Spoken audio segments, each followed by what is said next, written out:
நான் கஷ்டப்பட்டதை என் புள்ள கஷ்டப்படக்கூடாது. இதுவரையும் அவன் கேட்டு எதுவுமே நான் வாங்கி கொடுக்காம இல்லை. அவன் கேட்கறது எல்லாமே நான் வாங்கி கொடுக்கணும்னு ஏன் நினைக்கிறேன்னா, நான் சில விஷயத்துக்கு ஃபீல் பண்ணியிருக்கேன், கண்ணை கூட கலங்கி அழுதுலாம் இருக்கேன். சரி, நம்மளால இந்த கேப்பபிலிட்டி செய்ய முடியாத விஷயத்த அவன் ஃபீல் பண்ணக்கூடாது. என் அப்பா இதை கேட்டு வாங்கி தரல, அவன் எல்லாத்தையுமே பார்த்துடணும் அவன் லைஃப்ல. அவனை எப்போ கஷ்டப்பட வைக்கணும், எப்போ அவனுக்கு வந்து ரியல் லைஃபை ப்ரூவ் பண்ணணுமோ அப்போ நம்ம சொல்லி கொடுத்தா போதும். எல்லாமே என்ன சொல்லுவாங்க, சின்ன பிள்ளைங்க கேட்கறதெல்லாம் வாங்கி கொடுக்க கூடாது, சின்ன பிள்ளைங்க கேட்கறது எல்லாமே வாங்கி கொடுக்கலாம். பட் அது லிமிட் இருக்கு. இப்போ ஒரு 2000 கார் கேட்கறானா, ஒரு 500க்காவது நம்ம வாங்கி கொடுத்துடணும். அவன் என்ன பண்ணுவான், நம்ம கேட்டதெல்லாம் வாங்கி தரலாம், அவன் வெக்ஸ் ஆகி உள்ளுக்குள்ள டீ ப்ரோமோட்லயே இருப்பான். அவனை நம்ம ப்ரோமோட் பண்றதுக்கு ஏதோ ஒன்னு வாங்கி கொடுத்தோம்னா அவன் கன்சிடர் பண்ணுவான்ல. இதுக்கு எத்தனை வாங்கி தரணும். எனக்கு ஒரு பொண்ணு இல்ல, பொண்ணுக்கு நான் சேர்த்து வைக்கணும்ல, பையனுக்கு நான் ஏன் சேர்த்து வைக்கணும்? சந்தோஷமா செலவு பண்ணட்டும். அவனுக்கு என்ன தேவையோ அதை நான் ஓரளவு சேர்த்து வச்சுட்டு நான் என்னோட ட்ராக்ல ஓடினா போதும். அவனுக்கு இப்போதைக்கு என்ன தேவையோ அதை வாங்கி கொடுக்க தானே நம்ம சம்பாதிக்கிறோம். ஒரு பொண்ணா இருந்தானா ஒரு 2 பவுன் நகை எடுத்து வைப்போம்ல, ரெண்டுமே பையன். சோ அவனுக்கு தேவையான செலவு நம்ம செஞ்சு கொடுக்கறது தப்பு இல்லை. அது மாதிரி நீங்க சின்ன வயசுல வீட்டுல எதிர்பார்த்து கிடைக்காதுன்னு ஏதாவது இருக்காது? நான் அப்போதைக்கு ரிமோட் கார் தான். அந்த ரிமோட் கார் அது என்ன பண்ணும், கிளாப் பண்ணா ரன் ஆகும், டபுள் கிளாப் பண்ணா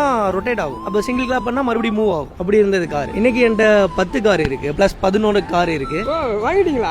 ரிமோட் கார் இல்ல பிரதர், நான் வாங்கினது ரியல் கார். சூப்பர்னே. ரொம்ப பேசிக்ஸ்ல இருந்து வந்தா. லாக்டவுன் முன்னாடி வரையும் சைஃபர் தான். லாக்டவுனுக்கு அப்புறம் என்கிட்ட இப்போ 11 கார் இருக்கு. என் ஃபேமிலிக்கு என்ன தேவையோ அது எல்லாமே வச்சிருக்கேன். மாசா இருக்கு இந்த மூமெண்ட்லாம் கேட்கும்போது. அவனுக்கு ஹாட் வீல்ஸ்ல மட்டும் இப்போ மட்டும் அவனுக்கு 24 கார் வாங்கி கொடுத்துருக்கு. நேத்து மால் போனப்போ அவன் வந்து 7000க்கு ஒரு கார் கேட்டான். பை பண்றதுக்கு நான் ஓகே சொல்லிட்டேன். பட் அங்க அவங்கள்ட்ட பேட்டரி வந்து அதை சார்ஜ் பண்ணிட்டு தான் செக் பண்ண முடியும்னாங்க. வைஃப் வந்து கீழே சைல்ட் பேபியோட இருக்காங்க கார் பார்க்கிங்ல. சரி, நான் அர்ஜென்ட்டா போகணும், நீங்க இதை சார்ஜ் எடுக்க எவ்வளவு நேரம் ஆகும்னு கேட்டா 45 to 1 hour ஆகும்னாங்க. அவ்வளவு நேரம் என்னால வெயிட் பண்ண முடியாதுன்னு. இவனு என்ன சொன்னா, அப்பா கீழே போலாம்ப்பா, நாளைக்கு வாங்கிக்கலாம்னு சொல்லி நேத்து 2 பாக்ஸ் ஹாட் வீல்ஸ் வாங்கினா. அதுலயே 20 காசு வந்துருச்சு. இப்போ 2 பாக்ஸ் வாங்கியிருக்கோம். எப்பயாச்சும் உங்களுக்கு வந்து பொண்ணு இல்லையான்னு கஷ்டப்பட்டுருக்கீங்க? பொண்ணு பிறக்கலன்னு ஃபீல் பண்றதை விட எனக்கு ஆல்ரெடி 2 பொண்ணு இருக்காங்க. என் ஒய்ஃபோட அக்காவோட பொண்ணுங்க 2 பேர் இருக்காங்க. அவங்க நான் பார்த்து ஆகணும். அவங்க ஆஸ்திரேலியால இருக்காங்க. அவங்க ஹஸ்பண்ட் இப்போ லாஸ்ட் மேல தவறிட்டாரு. அவங்களும் சின்ன ஏஜ் தான். ஸோ அதை எங்களால மிஸ் பண்ண முடியல. இன்னைக்கு அவ எக்ஸாம் எழுத வந்தா. பிடி எக்ஸாம், இந்த ஆஸ்திரேலியா போறதுக்கு, இந்த மாதிரி கண்ட்ரி போறதுக்கு, இங்கிலீஷ் நாலேஜுக்கு எக்ஸாம் இருக்குல்ல, அதை எழுதுறதுக்கு வந்தா. ஸோ மேபி ஆஸ்திரேலியா போயிட்டோம் அப்படின்னா அப்பயும் போனாலும் நான் பிசினஸ் பண்ணதான் இங்க இருப்பேன். ஏன்னா இன்னும் 10 கார் 50 கார் ஆகணும், நிறைய இருக்கு. ஸோ அவங்கள அனுப்பிச்சு வச்சிருவோம். பொண்ணு இல்லாத குறைய வைஃபோட அக்காவோட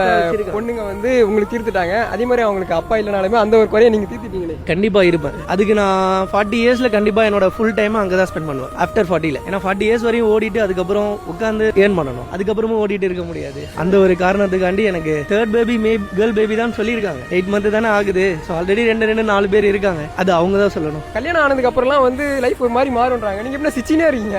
நான் லாக்டவுன்ல எல்லாமே அனுபவிச்சுட்டேன். கல்யாணம் ஆனோடனே அந்த 8 மாசத்துல லாக்டவுன் முடிஞ்சது இல்ல. அப்போ அந்த 8 மாசத்துல நம்ம என்ன பண்ணிருப்போம்? இதை மட்டும் தானே பண்ணிருப்போம். திட்டு வாங்குறது, ஃபேமிலியில எப்படி பழகுறது, எல்லாமே. உங்களுக்கு எவ்வளவு ஸ்பெஷல்? நான் எது கேட்டு இல்ல சொல்ல மாட்டாங்க. இப்போ நான் ஒர்க் முடிச்சுட்டு வந்து நான் எப்பவுமே வீட்டுக்கு வந்தோடனே குளிச்சிடுவேன். குளிச்சுட்டு இன்கேஸ் பாடி பெயினா இருக்கு அப்படின்னா கை கால் அமுத்த சொன்னா தயங்கவே மாட்டாங்க. என்ன டைமா இருந்தாலும் கை கால் அமுத்துவாங்க. எனக்கு ஒரு ஃபீவர்னாலும் அதுக்கான கஷாயம் வச்சு கொடுக்கறது.